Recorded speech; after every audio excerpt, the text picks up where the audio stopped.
Ladies and gentlemen, we're here for week one, opening week, Big Juice Championship League. Now, these are your matchups. Season 2 Championship rematch.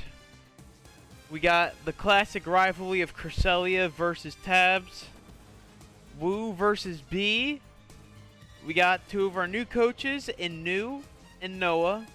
Season 1 finals rematch in Tanner and JC, always a good one to watch. Chase and Preston bringing it back with the Rain Squad and the Mega Scizor. We got two of our new coaches again with Nick and Josh. Then we have two of our new coaches and both of our ice teams coming together in week 1. We got Croc versus Biff. So yeah, these are the matchups. Recording this today. First match of Tanner and JC will be played tonight. That'll be exciting. That's kind of why I'm doing this now. So, very exciting stuff. Looking forward to it all. And yeah, so with that out of the way, let's get into this. So first matchup that I have listed here, me versus Mnaz. I think this is gonna be a good game.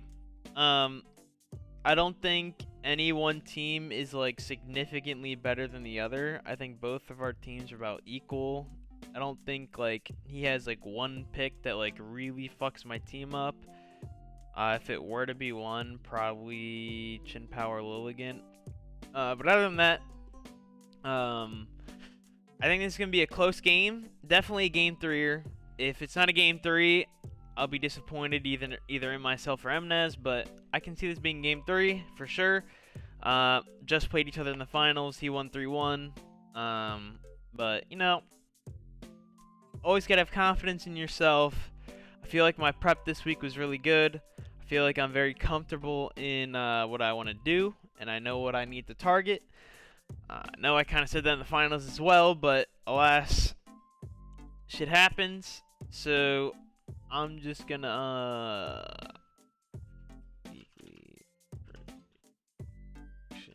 there we go. So, you know, nothing against Mnaz, but I'm expecting a 2-1 in my favor. You know, definitely will expect him to take a game off me for sure, but yeah, I think we'll be good. And I think what I have prepped for him will be good. And I'm excited to see what he's going to bring against me. So yeah, obviously when it's my set, I can't really get too much into detail about it because I don't want to leak shit or like what I'm scared of, and then he's not scared. You know what I mean? So we're all good there. So yeah, I think it'll be 2-1. Obviously, if Mnaz were doing it, he would say he wins 2-1, but that's just how it is. Next game, Chris versus Tabs. This game is really interesting. It really is. Because Tabs has the sun, but I don't even think he'll bring it. If he does, actually, I don't know, it's weird. Because it would make sense to bring the rain because it weakens the Palafin just from like 6-0ing you. But at the same time, even if you have the sun up, Palafin's still probably going to like 2-shot Tabs' whole team.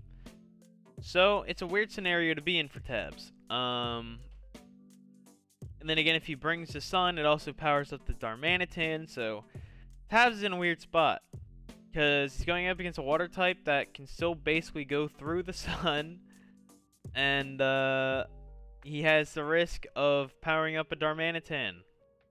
So kind of weird situation to be in, but whether Tabs brings sun, I honestly think he might lose.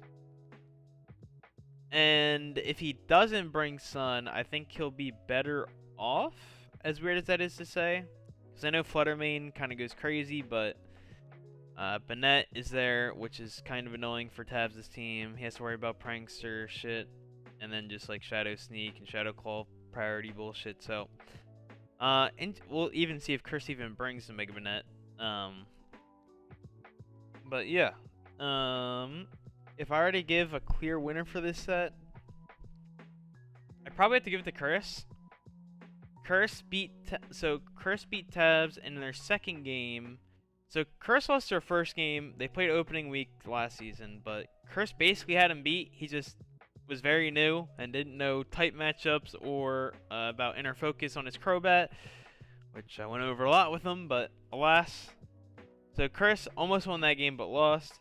Then he played Tabs towards the end of the season and won, and then he played him again in the tournament and won. So Curse has a very momentum-based going for him in this match against Tabs. So I'm going to give it to Curse 2-1. We'll see if Tabs can actually kill the Cresselia this time. And I think that will be the most telling of sorts. So yeah, 2-1 in Curse's favor. I see this being very good for Curse. Again, Tabs definitely he has the low punny and the flutter main, so it's really just a matter of can he prevent Palathin from running his team, and if he can kill Cress or not.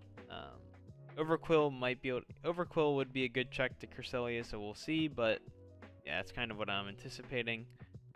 So we'll see. Next matchup, Woo versus the B-Man. So just team look at Woo, in my opinion, has the best team in the league. Just hands down, in my opinion. I don't think it's really close. So just from that, I think Woo just has an advantage over B naturally. And then on top of that, B's team is good as well. I would definitely rate it like top 5 in the league. I really like it. This game is weird. It comes down to a couple things. On Woo's team, the Houndstone, just a giant threat. It's gonna be this whole season. Houndstone's a threat. And then defensively, Suicune's a threat, because really his only thing that can kill Suicune is his Terra Electric, Latias, and Shaman. So if those go down early, Suicune can pretty much clean up in the late game, and so can Houndstone. So if B can really get the momentum going early against Woo, I think he has a good shot. Because again, Cloyster is a threat on B's team, because if Cloyster gets the Shell Smash up and Suicune's weakened or dead, Cloyster can sweep. So again, if B plays the early game well, I think B can win. But if Woo can hold out and play him till late, I think Woo has a pretty solid chance of winning. And Woo also has experience with Sandar sweepers. He had Drill last season, so again, Woo has the best team in the league in my opinion. So just from that, I'm expecting Woo to win. I definitely think it'll be a 2-1. I definitely think B can take a game off him. Like I said, he's just got to play the early right. But I think Woo's team is going to take maybe a week or two for teams to really start like understanding, like, okay, I play Woo, I got to check the Houndstone, but I got to check the Crobat, and then I also got to make sure I don't lose to T-Tar, Blaziken. Like, Woo's team has a lot of threats, both offensive and defensively, so I think Woo's going to have a strong early of the season. Once we get to that mid to late season, when teams can start figuring out his play style a little bit better and start figuring out what sets he prefers each week, it'll be maybe a little bit harder for Woo, but the first couple weeks I anticipate Woo to really shine just because of how well his team is constructed. So yeah, that's going to be Woo. Next game, Brooklyn Mantikes versus the Manchester Missing Nose. This is a I don't know how to feel about this one, because both their teams, in my opinion, are like equal. Because the Webs kind of suck in a way for the Mantikes, because he doesn't have the fastest team. His fastest one being Cyclozar, but Cyclozar isn't the fastest. So I could see Webs just for the sake of bringing Webs, but I don't know. If anything, I could see the Mantikes bringing Webs more than the Missing Nose, because I believe you get sticky webs, correct? Yeah. So I could see the Mantikes bringing Vikavolt with sticky webs just to slow down his team, but he could bring Boots on Coco to defog him away. Talonflame just immune to them, so we'll see. It's definitely a strange one there if webs are present at all in this week, even though both teams have them. But just from like a team matchup perspective, this is such a weird one because the Zygarde, the Coco, and the Annihilate they feel good in this game. Glalie, weird. It can do freeze dry shit against a Jellicent, and I guess it can hit a lot of his team hard, but the two like big offensive things on Mantix is the Mawile and Victini, which they both kind of run at Glalie, so we'll see if he even brings a Mega Glalie, but I think I would honestly give this to the Missing Nose. Just I don't know. It's weird because the Mantix team, it's very clear what their identity is. Shed Tail out into one of their big hitters in Mawile or Victini or even Nihilego. But the issue there is that they're all weak to Earthquake, so you can typically just Earthquake on the switch. Now, the counter to that is that he has Electros, Mandibuzz, Vikavolt, which all immune, which is cool. But 2 out of the 3 are then weak to Rock. Victini's also weak to Rock. And then, honestly, in my opinion, the glue to this team is the Decidueye, because he can eat the Earthquake because of his grass typing, and then threaten you out behind the sub. So, I think the Mantix season is going to be interesting for sure. It's going to be very reliant on getting proper predictions with the Shed Tail and when to Shed Tail. It's a very high execution team, in my opinion, which might be in his benefit or his demise. But because of that, I'm probably going to give it to the Missing Nose just because his team is a little less high execution. You got Zygarde, which just clicks 1,000 arrows. You got Coco, which can just defog or just go offensive. And you have Annihilate, which is very quickly becoming one of the best Pokemon in Scarlet and Violet. So I would give this to the Missing Nose, but I definitely wouldn't count out the Mantix. I know you guys probably hate me for this, but again, I would expect another 2-1 set. Just plain and simple.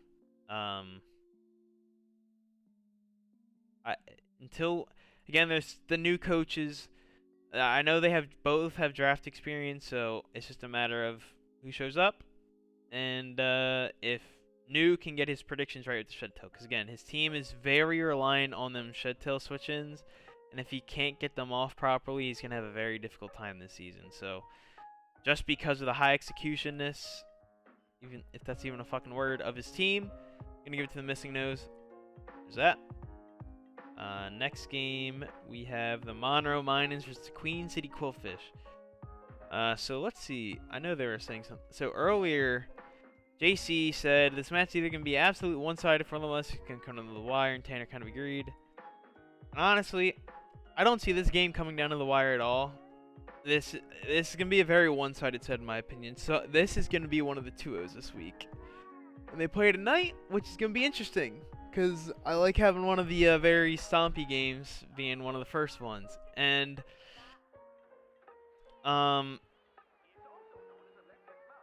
JC's team, we already know he's a very solid battler. Season 1 champ, Season 2, almost made it to finals. Lost to MNAS in the semis. But his team this season, you might look at his team last season or even Season 1 and think this team's a little funky, but in my opinion, I think this is probably the most scariest team he's drafted. You have Ursaluna, Chi-Yu, and Heracross. There's no defensive core that can stop those three. That just shuts down all defense. You cannot run defense against him. There's just no way. And even if you wanted to, he has some pretty good things that are like anti-defense. He has a Garganacl, which can't get status. He has the Toadscroll, which can just spam spores even if you have the magic bounce. And he has Mr. Rhyme, which if you want to set up screens, which Tanner has a Meow Stick, which pranks your screens is a thing, Mr. Rhyme can just say no screens for you. So, just because of this, Tanner can't bring his Mega this week, in my opinion. Just Ursaluna Heracross to you. They all three shit on it. So if Tanner brings Aggron, I will be blasted away. But yeah, I think JC's team in general just puts on an immense amount of pressure, and he has 2 great pivots. He has, or 3 even. He has Noivern, which has U-turn, which is super fast. Jolteon with Volt Switch, which is super fast, and he has Slowbro, which he may or may not bring it to this game. I honestly don't think he will because of the Cerulege and Roaring Moon, but even then, Slowbro in general has Teleport. So this is going to be a very, in my opinion, I think JC will probably take this set. Again, I might just be like over crediting JC, but there's really nothing on Tanner's team that can eat the hits. So Tanner has to play like each turn right. And for JC, even if JC doesn't play every turn right, he's gonna be hitting something for like 50 to 60%, even if it's like resisted or neutral. So Tanner's on a lot of pressure to make a lot of great predictions, and because of that, I think JC will walk away with the 2-0. Tanner's pretty susceptible to like momentum. So if he starts out the battle right, I think he can definitely finish it in 2-0. If he starts out the battle wrong, gets a lot of wrong predictions, I think he'll get in his head a lot, and it could cause him to drop the set to JC. So I think this set will be 2-0. You can kind of go either way, but just for the sake of just JC's team just being so threatening and really just no switch-ins on Tanner's team, each game of the set is going to be like 15 turns at most. So it's going to be very just sack this, sack that, sack this. So as long as JC can play the numbers game right, I expect him to come out with this one. Next set is the Paldean Pokemans versus Preston. Jesus Christ, I'm so stupid. Paldean Pokemon's in Preston, and then the dog Chase. This is an interesting one. I haven't done the speed calcs or anything, but Reggie Alecki might actually outspeed Barraskewda or Basculegion in the rain, which if he does, I think that's extremely funny. So depending if that's a thing, I think Chase has the advantage here. Just because Reggie outspeeds everything. I mean, I'm not gonna bother calculating it. I don't care that much. But assuming Reggie outspeeds everything, I expect that. Chase also has Lantern with Water Absorb, which can absorb like half his team's attacks. And the Mega Sceptile, I mean, he has Cryogonal, but we'll see if he even brings that. Chase has the Cinderace for the Scissor. And even then, Nidoking, a lot of damage, can really go into Flamethrower from Nidoking. Even in the rain, is still going to do a lot to Scissor, and Scissor can't really hit Nidoking back that hard. So, I would expect Chase to win this set 2-0 as well. Just because Preston's team is weird to me. He has Blissey, and then he has Double. They're both pure normals that are walls. Yeah, you can argue this is defensive and then this especially defensive, but in my opinion, there's no need to have that. And then also his Blissey Heatran, which both weak to fighting. Kind of cringe. I get it for the Seismitoad, but then why would you get Blissey? Because now like these four all share fighting weaknesses, and then Chase doesn't have anyone with Freeze Dry on his team. Just in general, Freeze Dry kind of runs his team. So, anyway, there's a lot of issues with Preston's teams that I don't like. But Preston is one of those coaches that kind of just drafts a team that he wants anyway, and he can typically perform well on it. So I'm not saying this set is impossible for Preston, but in my opinion, this set heavily favors Chase. So I'm going to go for the 2-0 there. Going to league teams. Okay, there we go. Next matchup is Salford Swallows versus the St. Lucie Star Raptors. And to be completely honest, I think the Swallows have like Swallows team is so supportive. He has the Ferrothorn with the spikes. He has Siamrat that can manually set up the spikes while he's attacking. He's got Galvantula with webs. He's got Liepard with Prankster. He has so much team support, and then he has great offensive options too. He has the Mousehold. He's got the Altaria. Goodra is just a bulky attacker. Galvantula is pretty decent offensively. Great Tusk is always an Iron Moth. So, and normally I would say Josh has one of the better teams in the league in my opinion, but I don't think his team can break through the Star Raptors. Iron Moth maybe can break through the Dondozo Clef Corv with like T-Bolt Sludge Wave. But I don't know. The Star Raptors team is just so bulky, man. I don't. It's gonna be a. Because even if he gets +1 on Altaria, he needs to break through the Corv, and he's got to break through that Corv somehow. Granted, he does have the Galvantula and he has the Iron Moth, but if Nick can play his defensive pivots right, I think Nick can have this. But just because Josh has more experience than Nick, I'm gonna have to go with that. But I think it's gonna be a 1-2 set for Josh. Again, just team matchup wise, I think